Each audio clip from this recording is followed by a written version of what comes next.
We have a community we'd love for you to join. One of the easiest ways to join our community is just to hop on our Discord channel. You can use your personal email, work email, whatever, anything that you want to use to get on there. We would appreciate it, and we would love to see you on there to talk more about this. I can post links to this webinar as well on the Discord channel. And then we're sharing information there about upcoming events, anything that you want to share with us, or if you have any questions for our developer relations team, we're on there 24/7. We're able to help you as much as we can. And then we've also got our community forums. If there's any technical questions, you can post them there as well. So a lot of different avenues and paths to get to us. Really easy to get to the Aerospike Cloud. So with that, I am going to go ahead and turn this over to Art and to Eric to introduce themselves and tell you what we're going to learn about today. Yeah, thanks, Stacy. So just a quick introduction to myself. So my name's Art Anderson. I'm a senior developer experience engineer here at Aerospike. So just working on tools and applications that make learning and using Aerospike hopefully easier. If you've used our developer hub, I work a lot with the content on there and all that good stuff. So I'm going to be kind of taking you through some of the new Aerospike Cloud stuff today. And along with me is our director of product, Eric Schreiner. So Eric, if you want to give a little introduction as well. Yeah, thanks, Art. So I'm Eric Schreiner. I'm Aerospike's director of product for our cloud product family.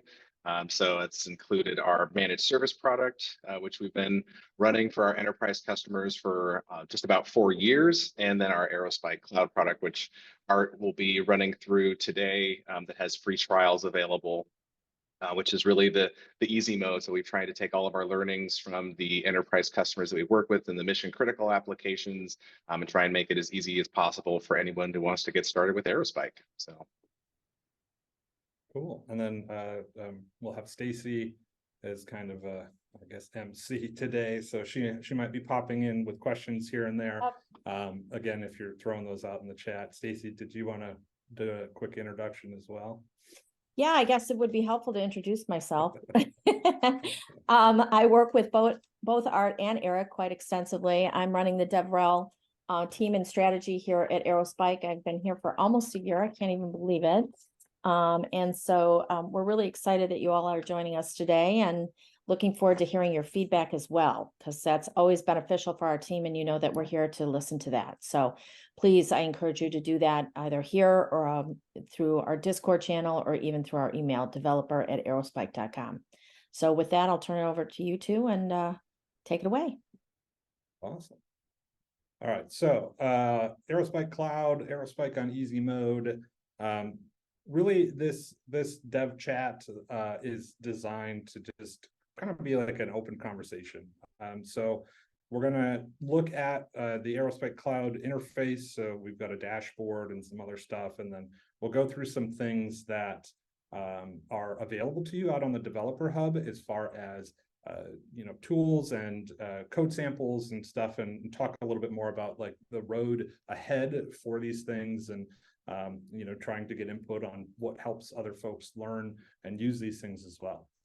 So it should be pretty casual, and really, honestly, the story here about Aerospike Cloud is that there really isn't a story, and that's kind of the fun part here. Is it's really just abstracting away operational complexities and deploying an Aerospike database. So as we go through this, you'll see that there's not a lot of difference between working with the client, if you're familiar with working with Aerospike already. How you do this with the cloud is going to be very familiar. And so really it's just getting rid of that kind of part of the setup and getting Aerospike up and running and all that good stuff. So we're not going to sit here and look at a PowerPoint. We're going to just kind of jump in and start playing around with the cloud and the developer hub, and just give you an idea of what exists out there and what you can use. So let me, jumping ahead there.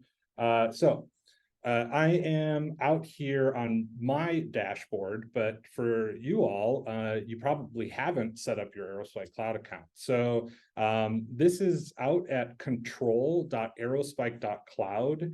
I believe if you go to just cloud.aerospike.com. It'll also redirect you over here. This is where you can come and set up your free trial. So right now we are really only doing free trials to kind of get people introduced to Aerospike Cloud and give you 14 days to play around with it, experience it, maybe build a little sample app or whatever you need to do to get a feel for how you can start working with this. And then we'll talk a little bit more at the end, kind of next steps and the future of where this is going as well with Eric as we kind of close things out. But if you go to that control.aerospike.cloud, you can sign up with your Google account, or you can just create an account with email and password and all that jazz. Very simple to set up. And then once you're in, you're able to deploy your first Aerospike Cloud database. So I've already gone through that. And sorry, Art, I'll just mention no credit card required to get access to that trial. So Yes. it's just enough information to be able to create an account, put a name in there, and then you'll be able to spin up the trial database that Art's going to show you here in just a minute. Yeah, thank you, Eric. Yes, so very important. It's frictionless and free, right? So this is really like our goal is to make this as easy as possible to get up and running with this trial so that you can start playing around, as soon as possible and not have to jump through a bunch of hoops or any of that other stuff. So, yeah, very, very important piece there. So when I jump into my account, I'm looking at a dashboard. And so within this dashboard, I can see my database list down at the bottom here. And then really kind of, we're going to focus on this getting started area because this is where a lot of links to some of the documentation and things that we have for Aerospike Cloud are, and some things that allow you to start interacting with your database without having to write any code. So again, some things that we've created on the Developer Hub that kind of let you play around and get a feel for how this stuff works. Now, if we go over real quick and take a look at our databases, the real goal of this is to, like I said earlier, abstract away all that operational complexity. So your database really just turns into an API endpoint that we're sending data to. So within this, I've actually created for my database some keys and just API keys available to connect, send data with the Aerospike clients and so on. And so the way that this works, if you're familiar with Aerospike, just in general, if you've used us before, then you're probably familiar with our smart clients. And if you're not familiar with Aerospike, we utilize what we call smart clients. And so those clients do more than just send data to the database. They're constantly talking to the server and tending to all of the nodes within your cluster and so on. So there's a lot that's happening within that. And so we actually do have what we call our Aerospike proxy clients, which are the ones that you would use to be able to interact with this database. So right now, we have a proxy client for Java and for Go. And so you'll see some of the code samples and stuff are in both languages, or some like Go coming soon and so on. But these are going to be effectively very much the same as our regular smart clients, except they're going to be utilizing a gRPC connection to a proxy server that's then connecting to your Aerospike Cloud database. So things that you don't necessarily need to know, but might be interested in understanding a little bit more about. So feel free to ask questions on that front as well. Yeah. Now, if we, yeah. Yeah, I was going to say, I think it's a good point, especially for those who are familiar with the smart clients. One of the big shifts, as Art mentioned, just removing all those operational burdens from the developers. The clients themselves, Art mentioned, do a lot of administrative functions as well. And so part of the design goal here was to have the client just focus on database operations and have the client cloud focus on that. And then this dashboard they're providing here is really that place where the administrative functions will live for most developers. So just trying to simplify those aspects as much as possible so that you can just focus on the client API for database operations and remove all the other complexity associated with actual management of the database. Yeah, this is so, that's a great point, Eric. So it's really like designed for developers, right? So like I said before, it's kind of just it's an API endpoint that you point your client to and just kind of let go as far as any of that, housekeeping, and really just reading and writing data as quickly as you can. And so you can see with the free trial here, you get a pretty decent database to start testing with. So you've got up to 12,000 reads per second, 4,000 writes per second, and then storage and objects up to 20 million objects and so on. So as far as like a free trial, just to kind of get started, there's quite a bit of power behind this. So you can definitely push some things and try some more kind of maybe high-end applications to push to this if you wanted to. So there's configurations and things in here as well for your database. So things like private link within AWS, setting up consumers, and then secondary indexes, which is kind of an important thing when you're working with the database, right? So we'll be looking at like filter expressions in a little bit when we get to the developer hub. And one of the things that we could utilize in there instead of an expression might be a secondary index. And so again, if you're familiar with setting up secondary indexes, this is really an admin kind of housekeeping thing. And so now this moves into the dashboard as opposed to going through something like ASADM or info calls within my client. So we've kind of moved again all of that into this dashboard here for you to be able to mess around with. Yeah, and just one quick note on the yeah. private link. So I think as many people are aware, as Art mentioned, we're making the endpoint available, again, trying to simplify the setup needed. You can hit that endpoint, it's public, that's great for testing and just getting going. But we do allow you to test using the private link. So if you do deploy an app in AWS, you can set up the private link and really get a feel for what the latency could look like if you're deploying this app on AWS and connecting directly and avoiding going out to public internet for that connection. So we do really want to give you all the tools to see how performant the database can be if you want to go to those extra steps to deploy an app in AWS and connect it directly to the database over private link. That's all there and available for you to experience as well if that's something you're interested in. Awesome. Great point. And API keys, like I said, I've created one already that we'll play around with in a little bit here. But this, again, is just creating those keys to be able to access this. So we'll talk a little bit more as we get into the client, but we're really just passing these as like username passwords. So this is your kind of just general access control type client setup piece. So we'll see that in a little bit here. We do have some code samples right here on the website as well. So we kind of wrote these, simple hello worlds just to read and write real quickly, or really write then read real quickly into the database. So these exist here in Java and Go. And so you can kind of get a feel for what that setup looks like. And then again, like I said, we have some stuff out on the developer hub that we'll be looking at, as well as our docs site. And then there's, of course, some metrics. So I might want to see, kind of how things are actually going. And so we'll be able to see, transactions, errors, latency. I have not done any reading or writing to this database yet, so I don't have any sort of latency or anything like that to look at. But this is a great spot for you to be able to come in and kind of monitor your database as well, right? So we want to make sure that things are working the way intended, and we give you access to this kind of metrics setup here as well. All right, so I want to go back up to my dashboard here, because this is where we have a lot of these cool getting started links. So once you've created your account, right, you'll have all of these links ready and available to you to start playing around with.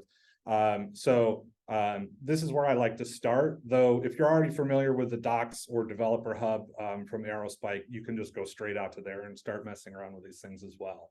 But so we have some documentation that just exists, docs.aerospike.com, and feel free to head out there and see some of this basic stuff about working with Aerospike, as well as getting familiar with Aerospike Cloud and how things work. So there's a whole section out here called Aerospike Cloud.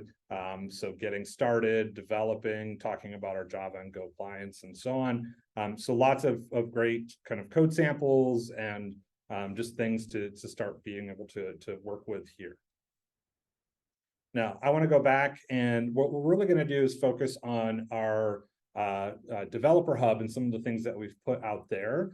And so there's really kind of two major kind of documentation lifts that we've put out there. One, a quick start example, and then another, which is like a user profile store kind of interactive tutorial.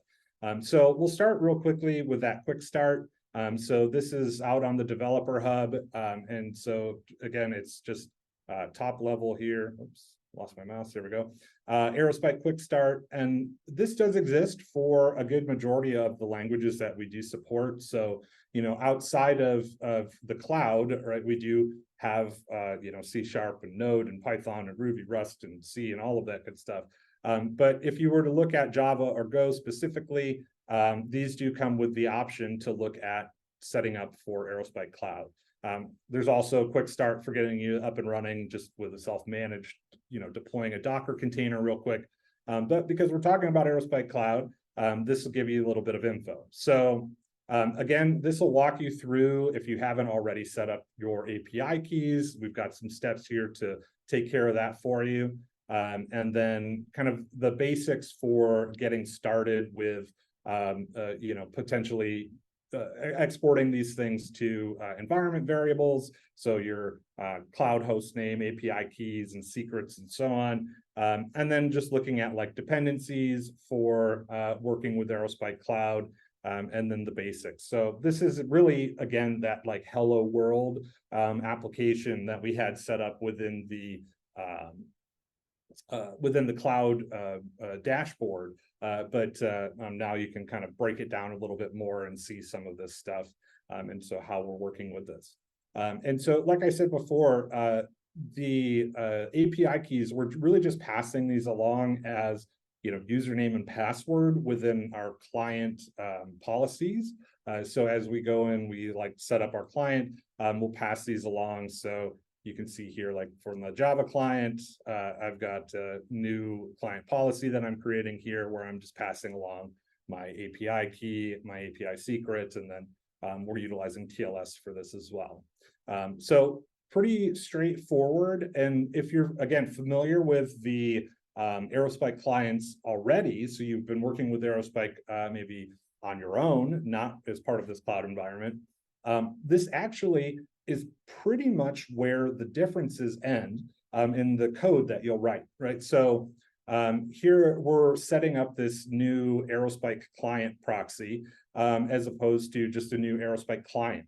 And so once we've defined that Aerospike client interface using the client proxy, that then client that I've created here, right, is going to work very much the same as the client that I might create in a self-managed environment.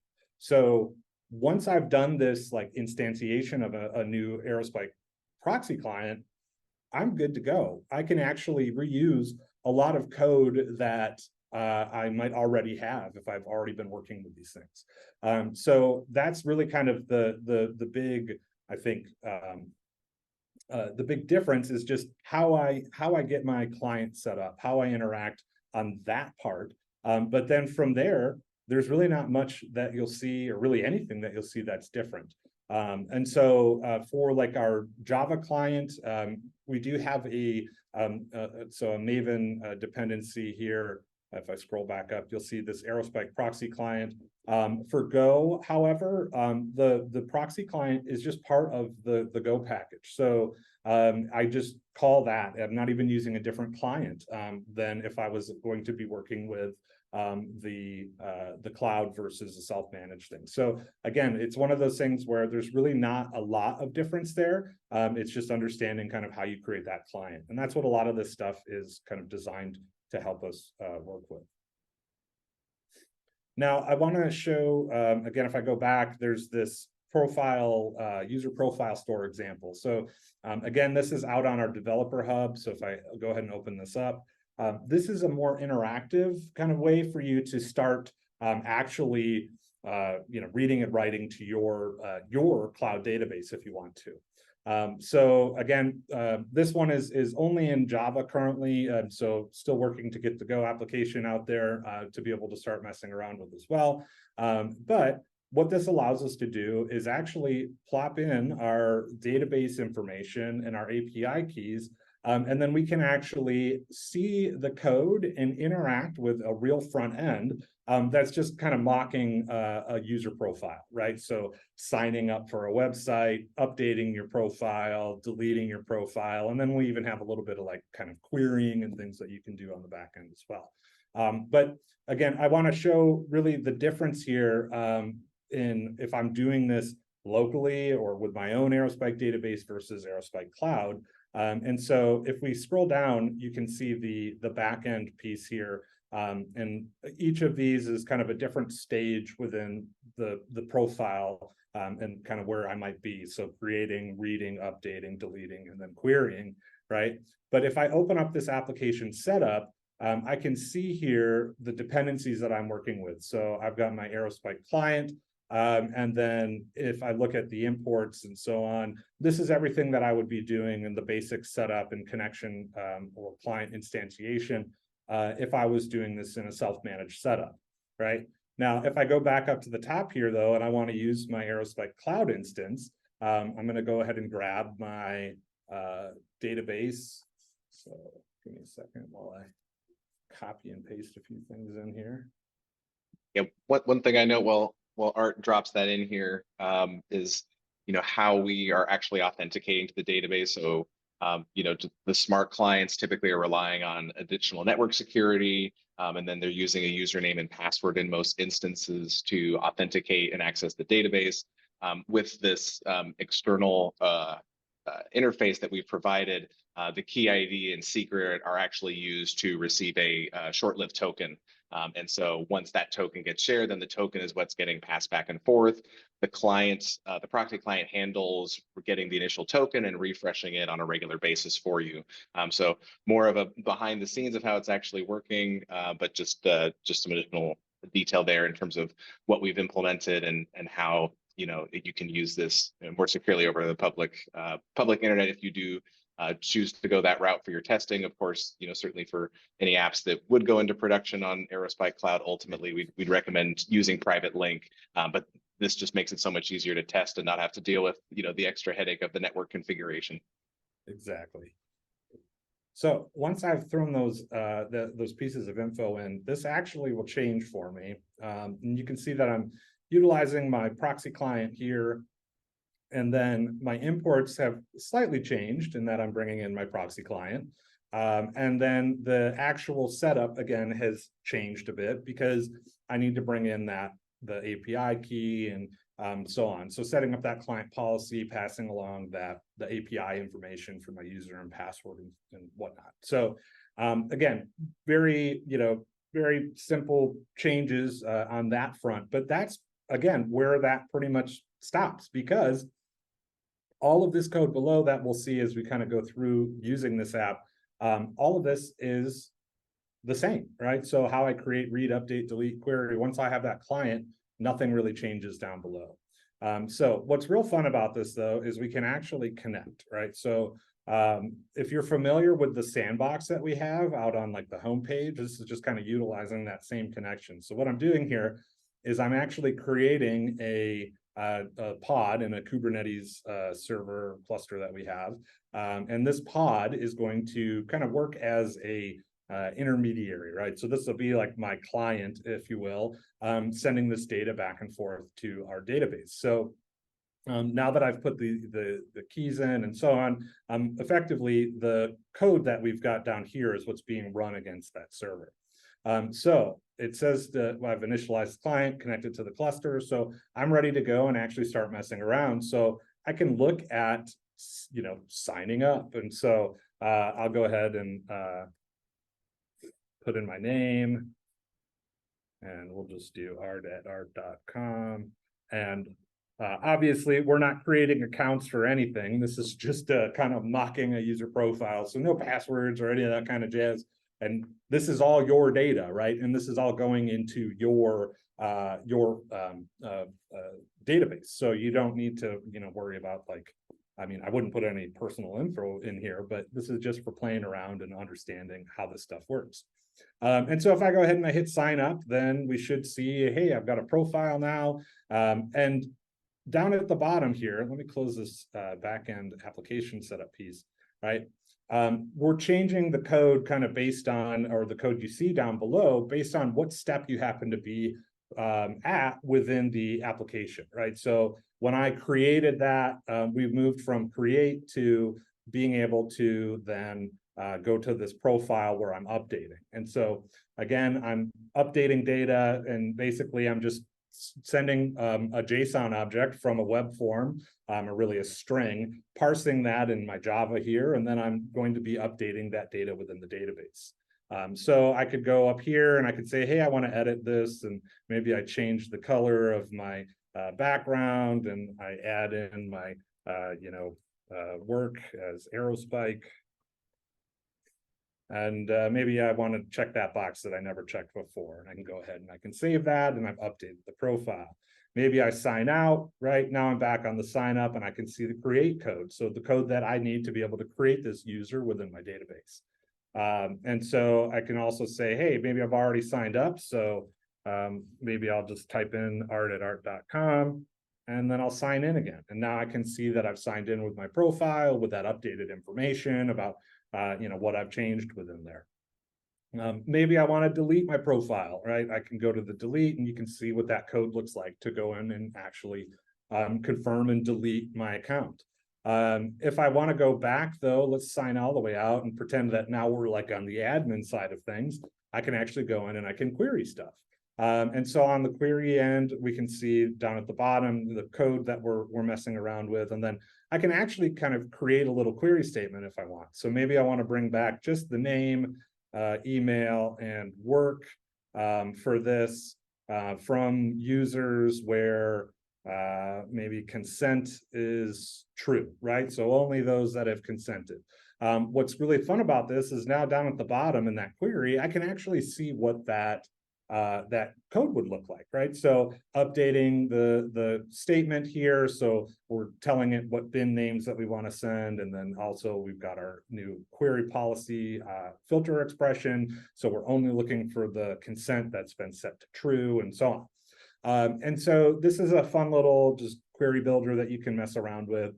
And this is what I was talking about a little bit earlier, where something like this might make sense for utilizing a secondary index instead. So depending on like cardinality and how many of the records that I want to look at, a filter expression here, I only have one record in my database, so this isn't going to be too taxing, but a filter expression would need to basically look at either metadata or the record for everything that I'm looking at, whereas a secondary index can kind of narrow things down for me ahead of time, utilizing that index instead. So note that I can't set these up through info calls with the proxy clients, but I can go into my dashboard and create those secondary indexes in there, which is really where you would want to be doing that kind of anyway as an admin type function.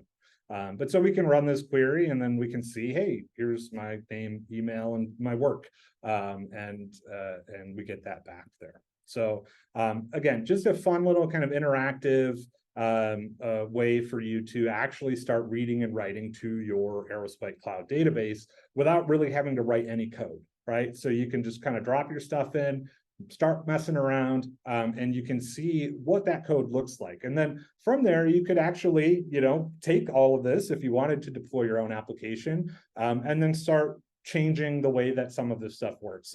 So one of the things that we're working on is really like creating examples within our GitHub repositories where you could actually, clone a full deployment that kind of has this front end, back end that you could play with locally if you don't want to have to go through kind of the setup that we have here as well. So, those are kind of things to come. Like I said, more client languages as well. So Go, and then as we add more clients available to our proxy setup as well. So what we're able to use with the Aerospike Cloud, we'll be adding more examples and things like that down the road. So So yeah, so like I said, there's really not a lot to talk about other than the fact that there's kind of less to do on the ops side, and it makes things slightly simpler, I think, on the developer side, where again we're just kind of pointing to an API, and Aerospike is really taking care of all of that operational complexity. Cool. Yeah, this is great, Art. There's no questions right now, and if you guys are online here, anybody, and you have a question, please let me know. But I know there was a question that I had received externally in our community about the data migration tools that we have available for transitioning to Aerospike Cloud. I know that we're working on some things, but what are the recommendations? Yeah, so right now, if you have an existing application that you would want to test in Aerospike Cloud, because again, right now you're looking at like a 14-day free trial, so you wouldn't really want to like migrate an entire application into this. It's really more for testing and kind of seeing what you can do and what you'll be able to do with Aerospike Cloud. But generally, writing, a loader function within the client, so utilizing our batch abilities and that kind of stuff to create your own kind of bulk loader, if you will, into the database would be kind of where we're at right now. But going forward, we might, have more tools and things like that allow us to do more with that. Oh, that's good. Yeah. Yeah, one thing I'll just add there, I think to Art's point, we've tried to, from the product side, really handle the operations, and now the next step is how do we build from there? And so these first tools that Art is showing off is just, understanding the basics. How do I see it working? How do I see it, in code? And I think we have lots of ideas about within this, expanding on this use case model, providing sample data sets that'll work with this is fairly common, and things like that. So for more of these examples, and for someone who's going through a trial and wants to see things working, having a sample data set or providing other tools for loading some data so that there is a little bit more in there if you want to pull some sample or representative data for your application and load that up. So those are all things that we're definitely thinking about. Would love to get feedback from folks about what you'd like to see and what sort of testing you'd like to do, because that's really the name of the game. As Art mentioned, we've really tried to target developers with Aerospike Cloud. We're at the beginning of the journey, in terms of the databases there now. We want people to utilize it and find how they can leverage it, and a lot of enablement left to do. So definitely let us know what would be helpful, what things you'd like to test, and we definitely want to pull that in and fold that into our plan. So a lot more to come in this area, and so it's exciting to see things starting to move, and more to come on that front. No, I appreciate you saying that, Eric, because it's been really important of the some devs that we've pulled, to do some trials and stuff on this. We've gotten some really important feedback and, recommendations or thoughts on features and moving forward. So we really encourage you. I don't know if you have that slide available, Art, to join our community, because if you're on that Discord community, we're all on there, and we all have full visibility to it. So it's one way for you to jump on quickly and join us. You just can scan that QR code, or if you need an invite, again, email me at developer@aerospike.com, and we can get that out to you.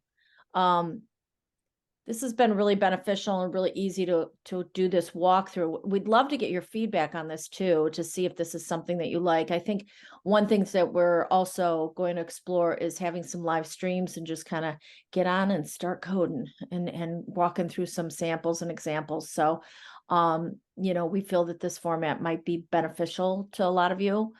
So if you have any feedback on that, we'd love to hear it. So that's our Discord community. And then in the slide before, we have our all of our tools and resources. So all our docs on GitHub, Aerolab, and then the developer hub, where you can start your journey. And then just a quick note, if we're going to be wrapping up here, I just wanted to let you know we are going to have another dev chat coming on board here. Tim Falks, who's also on our team, he's going to be talking about the 5 best things that Aerospike climate you may not know. So this should be really interesting. And again, we're trying to do a casual format here where we open this up to you and open up the floor to try and get your feedback and your information and recommendations. So please join us for that as well, QR code, and then we'll promote it again in the Discord community and stuff like that as we get closer. But really appreciate everybody attending. Mostly appreciate Eric and Art taking the time to walk through all of this for us today. Please get a hold of us if you need to talk, and know that this is going to be recorded and we'll have this up so you can watch this again, so you can do it step by step on your own. Jump on, join us on the trial. Let us know what you think. I think that's really important. And then Eric's going to be at AWS reInvent for anybody who's there. You can meet him in person. You can talk all the cloud and dev stuff that you want to talk about with him and some of our team. Absolutely. And just a couple quick plugs in terms of what's coming up as well. As Art mentioned, we have the Java and Go clients available today. C# is coming very, very soon. So we'll have that client available as well. And similarly, expanding the resources around that as well, with more coming next year. And then we'll have, we've mentioned the 14-day trial is available now. Purchasable databases are coming here in a couple of weeks. We'll be starting with some smaller general purpose databases. Again, just to get going, we do have options. If that is not enough and you need more, you can certainly reach out. But those are going to be available for self-service purchase with a credit card through Aerospike Cloud, just to get going. And then again, we'll be gathering feedback, from developers to decide what other options we make available there. So again, it's the start of the journey. We want to be informed by the developer community in terms of what we're adding, what shapes of databases and workloads are going to be of most interest. So definitely looking forward to bringing, more options there. But really, like I said, I think our main goal is, how do we make it easier for developers to learn about Aerospike and what sort of resources we can bring to bear? So please send that along in Discord. Come chat at reInvent if you're there. Be happy to talk to anyone. Thank you. That's great. And again, if you have any questions, feel free to throw them in the Q&A. But otherwise, I think that was all we had. It's a wrap. All right. Thanks all. Have an awesome day.